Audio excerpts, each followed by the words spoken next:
Kana berjumlah ke arpun rio, kejumlah ke arpun rio.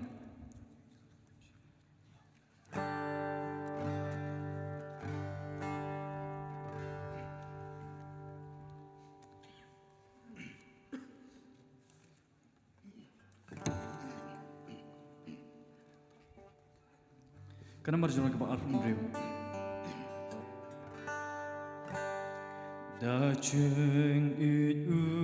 wat yanga la pop la pan yanga ater peng u ra yangam ulam hayu ipan kat pagi angel ki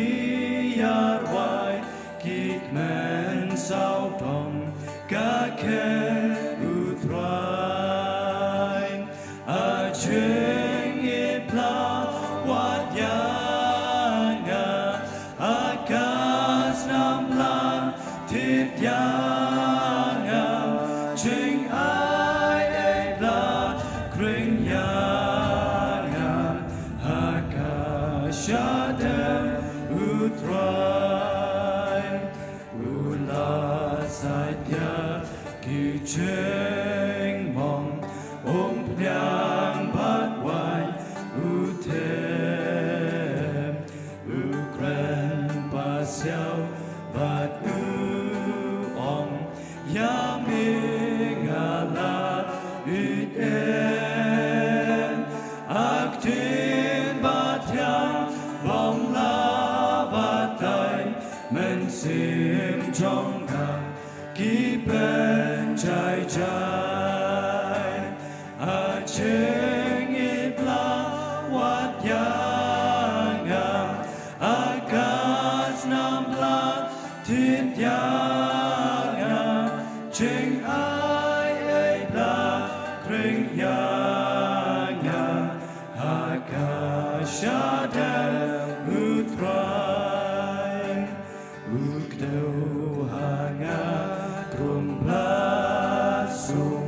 namar jonga usha la lebenya ulakum la pen pompat sngatcha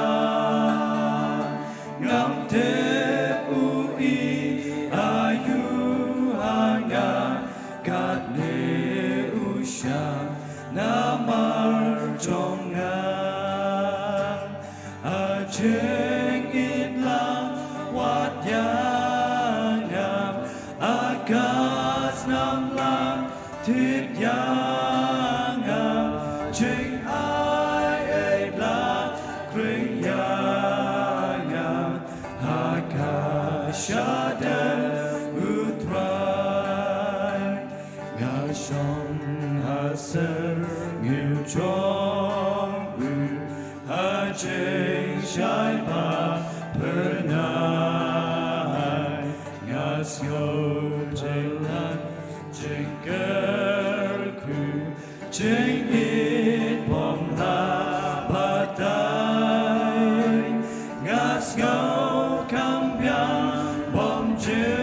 kut ru ya u ban ya roban ai gun a cheng it la wat yanga a kas nam la tit yanga cheng ai e la kring yanga a ka shada utrai gat vakinan let kiss me ngas go cheng su chanan nga ya ka takas me bateng shan pa pernai